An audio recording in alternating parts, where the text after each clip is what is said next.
Entertainment, and you're watching Milkshakes in Opera, where I sit down with people living the dream with Opera Tampa and get the scoops on upcoming productions. Today we're going to be with soprano Susan Hellman-Spadafora, who stars as Layla in George Bizet's The Pearl Fishers. Welcome to the show. Thank you very much. I'm very happy to be here. So, I hear you're in Pearl Fishers, obviously. Can you tell us a little bit about Layla and her unusual personality? I can. Layla is a high priestess, and in this opera she has been summoned to a fishing village so that she can say prayers over all of the pearl fishermen and keep the whole village safe. And Layla swears at the very beginning of the opera that she will live a life where she stays by herself and she does not have any friends or companions, and she devotes her life to this village.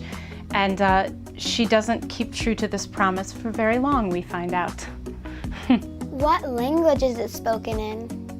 The opera is in French. Oh, it's in French? It is. And Yeah. do they have captions on the top of the... Yes, and some people think that might be distracting, but really if you've ever seen a foreign film or anything, you can watch the action, and then if you just need a little bit of a refresher, you can take a look at the text. Can you tell us a little bit about the love triangle that happens in the Pearl Fishers? I can. So like I said, Layla swears in the very beginning that she will stay faithful, and at that time you see that she recognizes the tenor, Nadir, in the village, and she says, "Oh my gosh, there's Nadir!"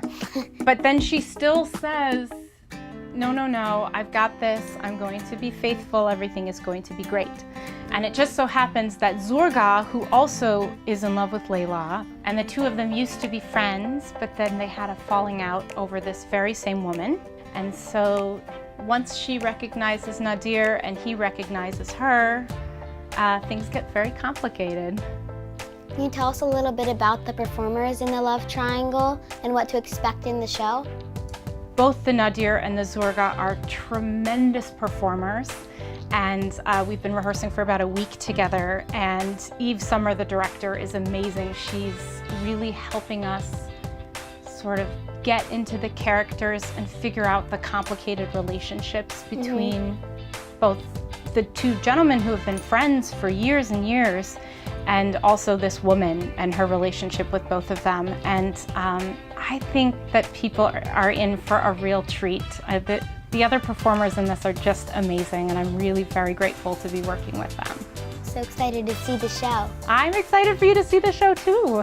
And now finally my favorite question. If opera was a milkshake, what flavor would it be? Okay, so this is a great question, and I've thought about this a lot.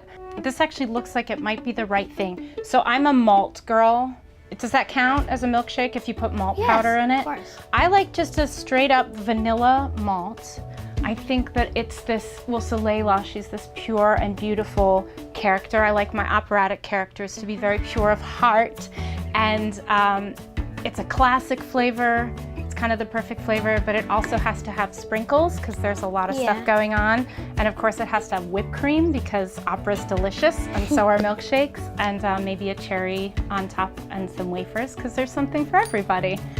Thank you for teaching us so much about the Pearl Fishers, which is going to be at the Strass Center March 15th and 17th. We'll see you at the show. Sounds great, see you there. And we'll see you next time on Milkshakes in Opera.